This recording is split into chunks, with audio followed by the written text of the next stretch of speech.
৬২ বছরের নাবালক বুজুর্গ বাচ্চা দিলীপ ঘোষ এই রেড রোডে নামাজ পড়ার জন্যে যদি মুসলমানদের যদি বাংলাদেশ কিংবা পাকিস্তানে যেতে হয়, তাহলে তুমি কোন হরিদাস পাল হে মানে নাবালক বুজুর্গ বাচ্চা দিলীপ ঘোষ? তাহলে তোমার যদি যোগাসন করতেই হয় এই রেড রোডে ৭ দিন মানে রাস্তা জাম করে নয়, যদি তোমাকে যোগাসন করতে হয় তাহলে তুমি কিন্তু ফিলিপিনে কিংবা চীনে চলে যাও। এই ভারতবর্ষটা যোগাসনের জন্যে না, এই ভারতবর্ষটা হলো অরিজিনাল ভারতীয়দের জন্য, বুঝেছো? পাকিস্তান চলে যান, এখানে নামাজ পড়ুন, কেউ বলবে না। এখানে চলবে না এইসব। সরকার পাল্টে গেছে, লোক পাল্টে যায়, জানে এগুলো বন্ধ করবো বলে, আর বন্ধ হবেই জেনে রাখ। আর ওনারা কে? হরিদাস পাল, তাদের জন্য রাস্তা আটকানো হবে? প্রাইম মিনিস্টার জন্য আটকাবে, চিফ মিনিস্টারের জন্য আটকাবে, এটা ঠিকই আছে। বছরে তো শুনুন দাদা, আপনাকে একটা কথা হুঁশিয়ারি করে দিচ্ছি, এসব কথা আপনি কোনোদিন মুখে নেবেন না। কেন নেবেন না জানেন? ভারতবর্ষ একটা গণতন্ত্র দেশ। এই দেশে হিন্দুরা মসজিদে তারা পূজা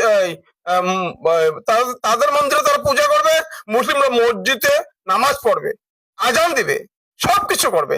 এই ভারতবর্ষে আপনার বাবার দেশ না, ভারতবর্ষ একটা গণতন্ত্র দেশ। এই দেশে সবাই থাকতে পারবে। আমরা কেন বাংলাদেশ যাবো? আপনি চলে যান, কোনো আপত্তি নেই। বাংলাদেশ যান, পাকিস্তান যান, সেটা আপনাদের কথা। আপনি মুসলিমদের নামাজ নিয়ে, মসজিদ নিয়ে কোনো কথা বলবেন না। কিন্তু কেন বলবেন? আপনি কেন বলবেন? কেন? আপনার বাবার জায়গা নাকি এটা? এটা ভারতবর্ষের জায়গা। ভারতবর্ষের যত হিন্দু মুসলিম আছে সবার জায়গা, আপনার বাবার জায়গা না। এইসব কথা নিয়ে আপনি সোশ্যাল মিডিয়া আসবেন না, কিন্তু ওয়ার্নিং দিচ্ছি আপনাকে, জেনে রাখুন। বন্ধুরা, এদেরকে যদি আপনি এদের সাথে প্রতিবাদ করতে চান, আমাদের ভিডিওটা আপনি ব্যাপক হারে শেয়ার করে দেন, সারা ভারতবর্ষ জানুক। আপনাদের মধ্যে অনেকেই বলছেন যে মুসলিমদের আর নামাজ পড়ার দরকার নেই, ওরা পাকিস্তানে চলে যাক কিংবা বাংলাদেশে চলে যাক, এটাই আপনারা বলছেন। দেখুন, আমি কিন্তু কারোর হয়ে কথা বলছি না। আমি বলেছি যে আইন, আইন মানে কি? আইন সেটা হবে সবার জন্য সমান, কি হিন্দু কি মুসলিম। আর রাজনীতি আর আইন এই দুটো কিন্তু আলাদা, ঠিক আছে? এবার আপনারা যদি বলেন তাদের আর নামাজ পড়ার দরকার নেই, তারা অমুক জায়গায় চলে যাক, তাহলে একটা কাজ করুন, আমাদের মুখ্যমন্ত্রী এই কাজটা করুক যে আমাদের ভারতে যত মুসলিম আছে তারা বাংলাদেশে চলে যাক, আর বাংলাদেশের যত হিন্দু আছে আমাদের ভারতে নিয়ে চলে আসুক। কারণ আইন যদি এক না করতে পারে তাহলে এটাই করলে মনে হয় ভালো হবে। আপনাদের মতামতটা জানাবেন। রাস্তায় নামাজ পড়তে হলে পাকিস্তান চলে যান বললেন দিলীপ ঘোষ। বলছি, রাস্তায় যেমন নামাজ পড়া যাবে না, ঠিক তেমনি রাস্তায়ও এরকম যোগার জন্যই 7 দিন ধরে রেড রোডের মতো জায়গা আটক করে রাখাটা কি ঠিক? আপনিই বলুন। নামাজ পড়া যাবে না বলে আপনারা যেমন ব্রিগেড মাঠে নামাজ পড়ার জায়গা করেছিলেন, ঠিক তেমনি এই যোগাও মাঠে করতে পারতেন, রাস্তায় কেন? যেখানে কলকাতার রাস্তা কিভাবে অফিস টাইমে সামান্যটুকু জ্যাম হলে মানুষ বিভ্রান্ত হয়ে যায়, অফিস পৌঁছাতে পারে না, আপনারা ফুটপাতে মানুষ হাঁটতে পারছে না বলে ফুটপাতের দোকানপত্র ভেঙে দিচ্ছেন, অথচ 7 দিন ধরে রাস্তা, রেড রোডের মতো রাস্তা আটক করে রেখে দিয়েছেন। এটা কি ঠিক হচ্ছে? যোগা কি রাস্তায় করার জায়গা? আপনারা বলুন। আপনারা অবশ্যই কমেন্ট করবেন, আর ভালো লাগলে শেয়ার করবেন। রেড রোড নিয়ে আমাদের শাসকদের বড়ই অদ্ভুত নীতি। কিছুদিন আগে শুভেন্দু অধিকারী মহাশয় বলেছিল যে রাস্তা আটকে নামাজ পড়া যাবে না, ঈদের নামাজ পড়া যাবে না। খুব ভালো কথা। রাস্তা জনগণের, রাস্তায় মানুষের সমস্যা করে কোনো অনুষ্ঠান হবে না, তার জন্যে ব্রিগেড প্যারেড আছে। খুব ভালো কথা বলেছেন, কিন্তু বিচারটা মনে হচ্ছে একটু অন্যরকম হয়ে যাচ্ছে। আইন যদি হয় সেটা মানে সবার জন্য সমান হোক, কি হিন্দু কি মুসলিম। তারা রাস্তায় নামাজ পড়েছে, সেই নিয়ে কিন্তু আমিও একটা আগে ভিডিও করেছিলাম যে এটা উচিত নয় রাস্তা আটকে। কিন্তু এখন যোগাসনের জন্য নরেন্দ্র মোদী আসছে, খুব ভালো, কিন্তু রাস্তা আটকে এখন কেন 7 দিনের জন্য আটকে দিয়েছে রাস্তা, তো সেখানে কেন যোগাসন হবে এখন? আপনিই তো বলেছিলেন যে ওখানে রাস্তা আটকে কোনো অনুষ্ঠান হবে না, তাহলে এখন কেন হিন্দুদের এই অনুষ্ঠানটা হচ্ছে? এবার এর মধ্যে যদি কেউ আমাকে প্রশ্ন করেন যে আগে তো এই প্রশ্নটা কেউ করেনি, যখন ওরা রেড রোডে নামাজ পড়তো তখন এই প্রশ্নটা কেন কেউ তোলেনি?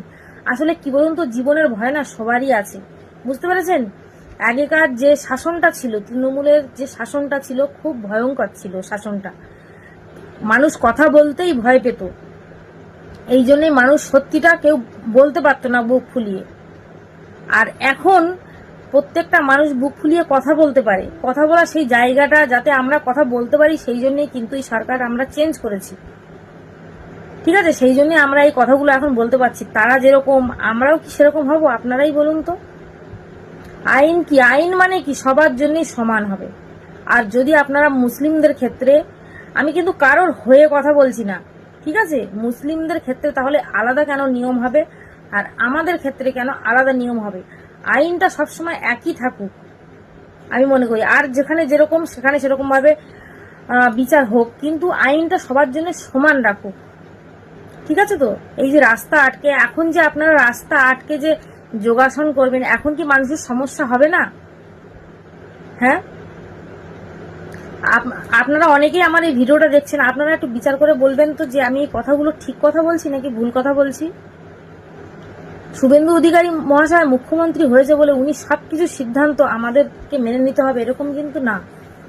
আমাদেরও একটা মতামত আছে, কারণ আমাদেরই একটা ভোটের জন্যই কিন্তু উনি মুখ্যমন্ত্রী হয়েছে। একটা ভোটের কিন্তু অনেক মূল্য, সেই জন্যই আমরা দেশের নাগরিক হয়ে আমাদের এই কথাগুলো বলার অধিকার আছে, এই প্রশ্নটা করার অধিকার আছে।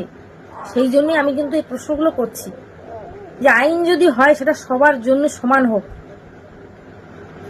তাদেরকে যদি আপনারা, মুসলিমদের যদি আপনারা বলেন যে ব্রিগেড প্যারেড আছে নামাজ পড়ার জন্য, তাহলে যোগাসন করার জন্য তো ব্রিগেড প্যারেড আছে, ওখানে কিন্তু করা যায়, ওখানেও যোগাসন করা যায়। আইনটা সবার জন্য সমান করুন শুভেন্দু অধিকারী মহাশয়।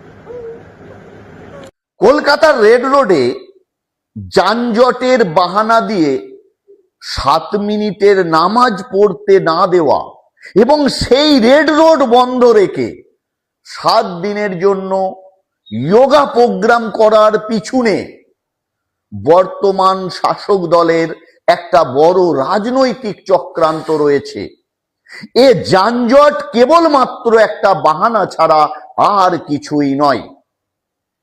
এই সরকারে আসার আগে যে সমস্ত প্রতিশ্রুতি দিয়েছিল, সেই প্রতিশ্রুতির আংশিক মাত্র শুরু হয়নি, তাই সাধারণ মানুষ বিভ্রান্তির মধ্যে রয়েছে। এটা সরকার বুঝতে পেরেছে। যেমন অন্নপূর্ণা ভান্ডারের নামে সাধারণ মহিলাদের হয়রানি। নাম্বার 2, সরকারি কর্মচারীদের ডিএ না দেওয়ার জন্য। নাম্বার 3, বিজলি ফ্রির জায়গায় আরো দাম বাড়িয়ে দিয়ে বিজলি বিল বেশি আসা এবং স্মার্ট মিটার লাগানোর বিষয়ে। কুরবানিতে গো হত্যা বন্ধ করে গোপালকদের একটা আংশিক ক্ষোভ। এই ধরনের নানান সমস্যার জন্য সাধারণ মানুষের ভিতরে একটা ক্ষোভের দানা বেঁধেছে, সেটা এই সরকার বুঝতে পেরেছে। তাই তারা এই বাহানা করে ওই পশ্চিমবঙ্গের হিন্দু সম্প্রদায়ের মানুষকে বোঝানোর চেষ্টা করছে, দেখো আমরা হিন্দুদের জন্য কি কি করছি। নাম্বার 1, হিন্দুদের জন্য মুসলমানদের অর্থাৎ মোল্লাদের রেড রোডে নামাজ পড়া বন্ধ করে দিয়েছি, কিন্তু যোগা প্রোগ্রাম করছি। হিন্দু সম্প্রদায়ের জন্য মোল্লাদের মসজিদের মাইকে আজান দেওয়া বন্ধ করে দিতে বলেছি। নাম্বার 3, তাদের মাদ্রাসার উপরে আমরা নজরদারি চালাচ্ছি। নাম্বার 4, এই মোল্লাদের জব্দ করার জন্য আমরা তাদের কুরবানি বন্ধ করে দিয়েছি। এসব আমরা হিন্দুদের জন্য করছি। হিন্দুদের আমরা কত ভালোবাসি। আসলে এই সরকার এখনো বুঝতে পারেনি পশ্চিমবঙ্গের সাধারণ মানুষ বা হিন্দু সম্প্রদায়ের মানুষরা এত বোকা নয়। তাদের নিত্য প্রয়োজনীয় সমস্যাগুলোর সমাধান না করে কেবলমাত্র মোল্লাদের ওপর জুলুম করে হিন্দুকে সন্তুষ্ট করা যাবে না। তাই আমার মনে হয়েছে এই সমস্ত কিছু না করে যদি সাধারণ মানুষের জন্য, সমাজের কল্যাণের জন্য কাজ করেন, তবেই সাধারণ মানুষ সন্তুষ্ট হবে।